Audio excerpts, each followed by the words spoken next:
NEET paper leak में पूरी गलती नेहरू जी की। अब आप ये पूछेंगे कहाँ नेहरू जी 1950s में प्रधानमंत्री थे और कहाँ अभी 2026 चल रहा है।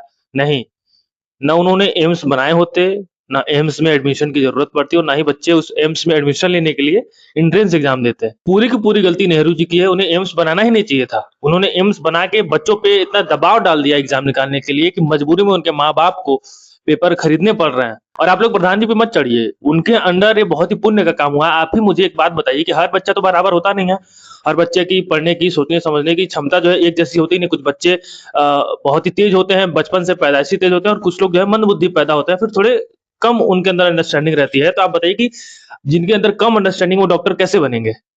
अगर उनकी इच्छा है डॉक्टर बनने की और वो पढ़ने लिखने में कमजोर है, तो उनकी मदद कौन करेगा? जाहिर सी बात है, समाज में इक्वालिटी लाने का काम सरकार का है, मंत्रियों का है, ब्यूरोक्रेसी का है। आप ही बताइए कि एक बच्चा प्राकृतिक रूप से कमजोर पैदा हुआ है और एक बच्चा प्राकृतिक रूप से पढ़ने में बहुत ही तेज पैदा हुआ है, तो दोनों में अब जो पढ़ने में कमजोर पैदा हुआ है उसकी तो कोई गलती है नहीं।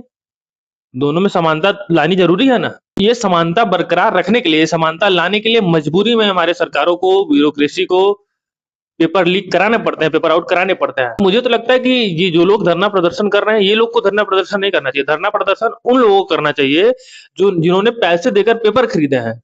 क्योंकि सेम पेपर आप अपनी मेहनत से, लगन से फ्री में दे के आएँगे, लेकिन वही पेपर देने के लिए उन्हें 10 लाख, 20 लाख, 50 लाख रुपए खर्च करने पड़े।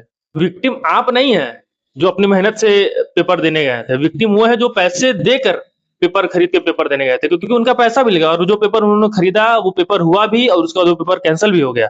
तो अब सोचिए उन बच्चों पे, उन माँ-बाप पे क्या गुज़र रही होगी जिन्होंने 40 लाख, 50 लाख रुपए देकर वो पेपर खरीदे होंगे और उसके बाद भी उनका बच्चा डॉक्टर नहीं बन पाएगा एम्स में या फिर किसी मेडिकल कॉलेज में एडमिशन नहीं ले पाएगा। आपका क्या है, आप तो जो है अगली बार फिर एग्ज़ाम देके फिर पेपर निकाल लेंगे। कुछ लोग सुसाइड करेंगे, यही ना होगा और क्या होगा? सुसाइड तो रोज़ हो ही रहा है हमारे देश में। तो मैं तो पूरी तरीके से नेहरू जी की गलती मानता हूँ नीट पेपर लीक में और ये भी मानता हूँ कि पेपर लीक कराना समाज में समानता स्थापित करने का एक ज़रिया है। कमज़ोर बच्चों को ऊपर उठाने का एक तरीका है, तो इसे गलत तरीके से ना लें। इसको सेलिब्रेट करें। अंगेन गात्रम नयने वक्त्रम न्यायेन राज्येन लवणे